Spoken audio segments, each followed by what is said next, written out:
back. You're watching a CNBC TV 18 special interview with Anil Sardana. Fair enough. As far as the acquisitions are concerned, Anil, after Wellspun, I haven't seen Tata Power's name talked about in all the distant power asset reports. Are you going to hit the pause button for now? Will you wait to grow organically for some time and then look at acquisitions? And if not, what are the acquisition areas that you may look at?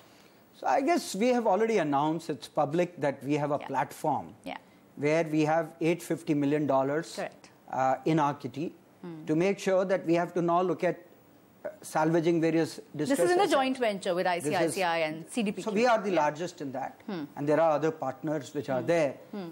It is a unique and industry first that we announced, and the objective is now to get some of those assets and try and see as to how we can turn them around.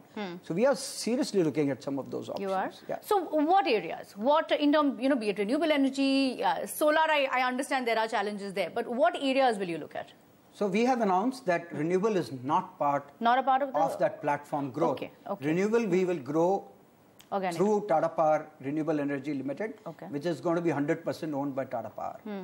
The growth in platform would happen in conventional power, hydro, and in transmission. Those are the three set of assets that we are looking at. Any assets that you are... You have to wait for that. You have frozen on some assets? You don't have to name them. I won't be able to talk about specific assets, but certainly we are very close. Okay, done. Mundra, now, what's the plan ahead in terms of the break-even target, in terms of the growth target? Firstly, what is the annual loss right now? I believe that has come down substantially over the last few years. What is the target that you're looking at for Mundra?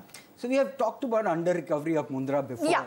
So let me not repeat that part. But in terms of options for Mundra, there are several options being contemplated. One is, of course, I told you about the coal itself, sourcing coal from different places. The other option could be to even have some permanent arrangement with some coal mine to make sure that we get coal at a price which is very competitive. So you get it on a cost-plus basis and make sure that you don't have under-recovery at all.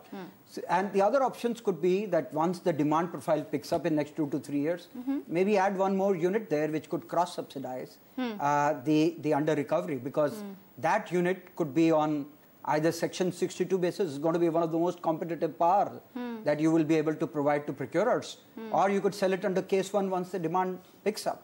So there are several options that are being contemplated besides financial restructuring, which we will pursue now. Okay. What's the break-even target roughly then? Is there a timeline that you've given to yourself? See, right now our target is to make sure that there is no cash loss. That's what we are pursuing right now, because we want to go step by step.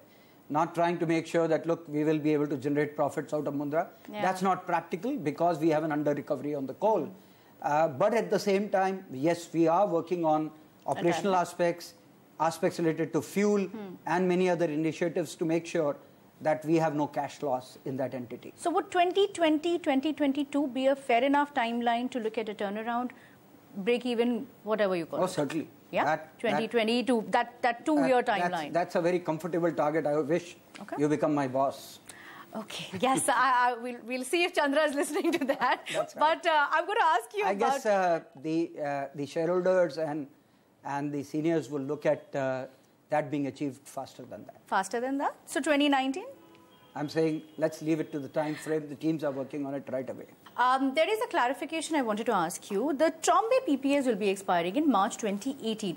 What's the view there in terms of the outlook after 18 is concerned?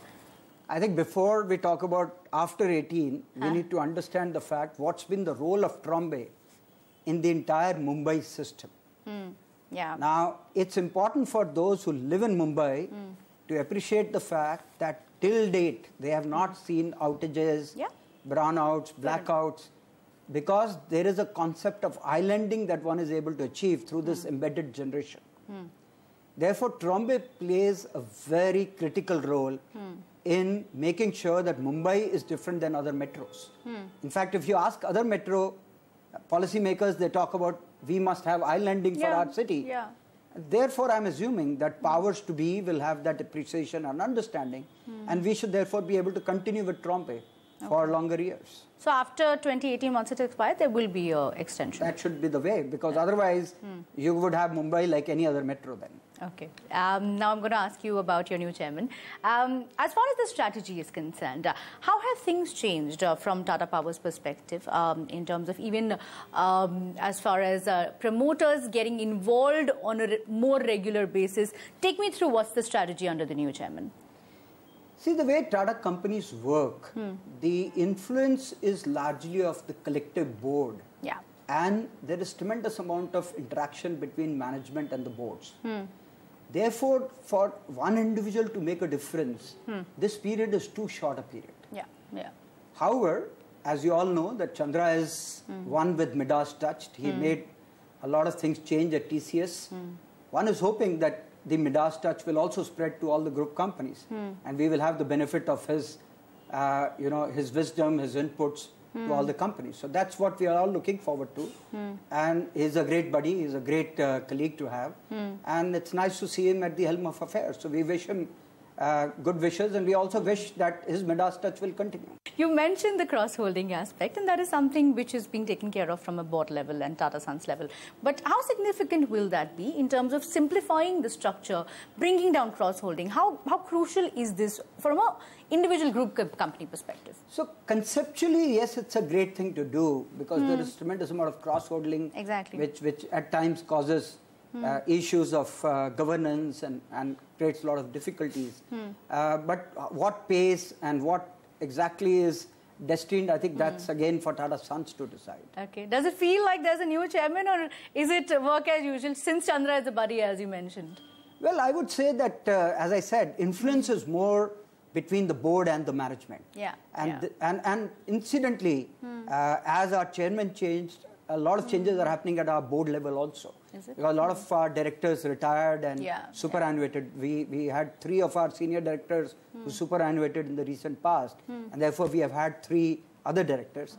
Incidentally, the LIC nominee also changed because he joined one of the banks, and therefore by virtue of that he couldn't be in our board, and we will miss it. So therefore we have had a lot of changes, and which is interesting. So you see a new sort of leash of discussion, a new set of directors. We recently had ex-cabinet secretary Mr. K.M. Chandrasekhar join our board, and therefore one is looking forward to a new formed board with new leash of life, giving us new guidance. Has the last 1 year been difficult for you? It's been a volatile, changing time, as you said. How has it been for you? Well, the events around the company were unfortunate.